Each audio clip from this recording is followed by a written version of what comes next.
Alright guys, it has been requested that I show how I attach the shock cord to my flashlight. I'm going to talk about why real quick.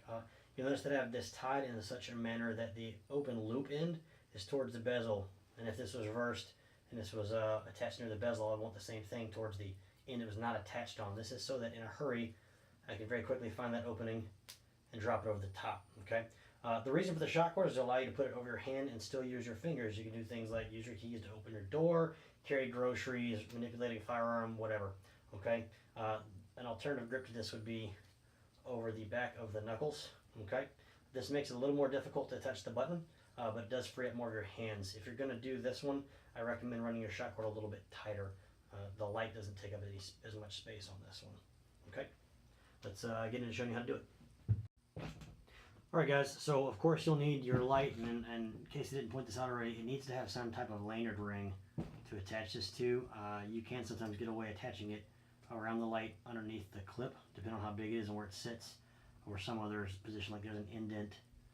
If you can see that, there's kind of an inset ridge there, or a channel, excuse me. So you may be able to tie a loop around that.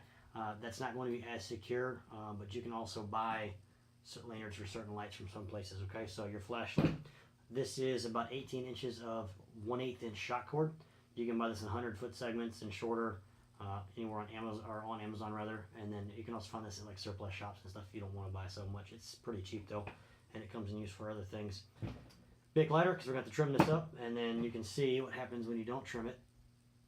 Right there against my forehead, it's got some issues with fraying there. Not a huge deal. This stuff doesn't tend to unravel like rope does.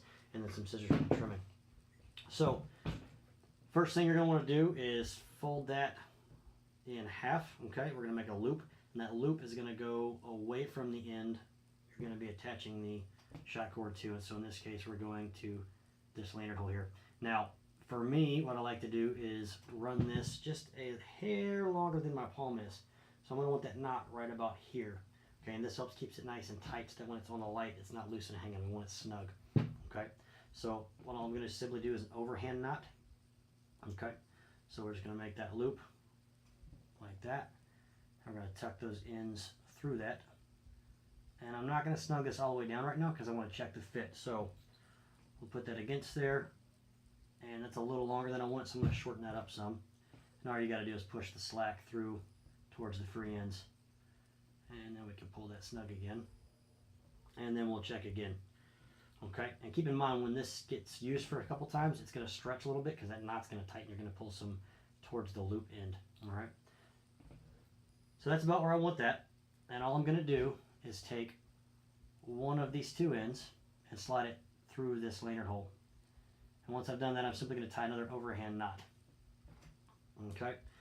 So this one can be a little trickier. If you cut this a little longer, that will help, because then you'll have some more free in there to make this knot. Otherwise, it can be a little bit finicky. This one's already been trimmed, so I'm going to take a little extra second here to fish that through. No biggie.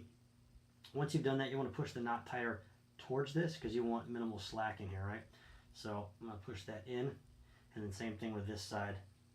We're both pushing them towards the lanyard hole. And the reason we use these two knots like this is now that lanyard is between the two and it will stay in place. This will keep the loop in oriented always in the same direction because we want that big opening here so it doesn't spin. I want to be able to snake a finger through easily so I can yank it over in the dark, because if you're pulling a flashlight, there's a good chance you can't see that good, or you're looking at something else anyway. Okay, so that's what the end looks like right now. Check that out, right? And what we're going to do is snip this a little closer. Make sure that you've got the slack taken out of this, and you can leave a little bit extra in here if you want. I'm not going to cut these real close, because if this does start to come loose, you'll have something to tighten that up with. Okay, so I'm going to go about there. Okay, and you'll notice you got a little bit of fraying there. We're just going to singe that off with your Bic, and then an overhead fan here, so we'll see how well this works. Okay, and this is just for the casing that goes around the elastic. If you can tell, maybe not. This is elastic inside of some type of synthetic sheath. I'm assuming synthetic, and the inside part is what actually stretches. Okay, so this is just stopping the protective outer layer from getting all torn up. Alright guys, we just talked about how to attach shock cord to your flashlight. This would work for pretty much anything that has a lanyard ring or hole on it. Either end is fine. You're simply going to have to think about how you grab the flashlight out of your pocket. And then one additional note is that when this is in my pocket, I keep the open end pulled over the light. This helps keep it tighter to the light and less likely to snag out of my pocket or get caught on something else, like your phone or your keys, etc. So when you initially grab the light, it will be inside of your fist. I actually prefer that until it's secured around the hand, so it's not hanging. If you were to run around a corner and snag something, that could rip the light out of your hand and get something to hold on to, etc. Just one of those small tidbits. Anyway, guys, if you have questions or comments, go ahead and throw them down below. See you next time.